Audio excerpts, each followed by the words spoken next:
What's up, everybody? It's Bo here, and X-Men 97 continues to be a hit week after week. I am so thrilled that they are really diving into some character development with Storm. I will be the first to admit, I was concerned when she was bussed off. I thought, well, hey, maybe she's just going off to Wakanda to become the queen. But no, we're doing a deep dive into who is Storm if she doesn't have access to her powers. This was something that was explored in depth in the comic books, but it wasn't the era in which I was reading comics. And actually, most of my X-Men knowledge and experience really comes from the animated series. Well, okay, a combination of the animated series and a podcast I used to listen to called the Uncanny X-Cast. And maybe a couple of Wikipedia entries here and there. But for the most part, it really was the cartoon show. And so once again, X-Men 97 is doing the work that the original X-Men animated series did, which is bringing those comic book stories, as convoluted as sometimes they are, into the broader public consciousness. Madeline Pryor, the Goblin Queen, come on. The only reason I knew that, again, was from listening to this old podcast like 10 plus years ago. I remember hearing these guys talk about the fact that oh, she's the clone and she becomes the Goblin Queen and the Goblin Queen is so weird and then there's all this controversy around this plot line and all over my head back then. But now it's nice to see it all play out and in a fairly concise way. But the conciseness of all of this is probably something that's, I don't know, I'm feeling the crunch a little bit.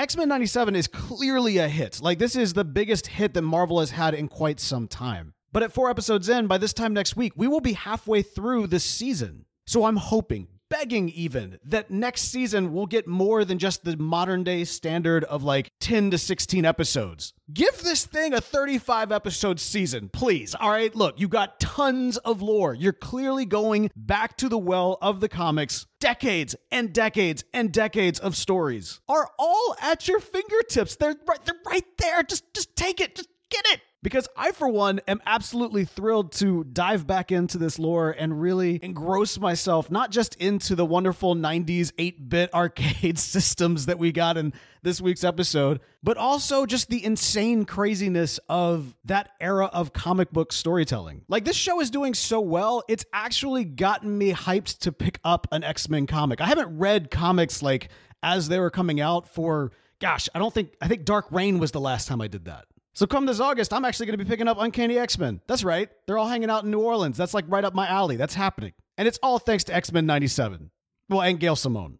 Well, and the fact that the X-Men are going to be in New Orleans. But I wouldn't even know that if not for this show having me dive back into the X-Men. So I'm loving this. What are your thoughts? Where are you hoping they go with this season? Do you want more episodes next season? Are you wishing there was a larger season? Or do you think this kind of 10 episode approach is the right way to go with something like this? Let me know in the comments. Let's talk about it. Now, go and save the city.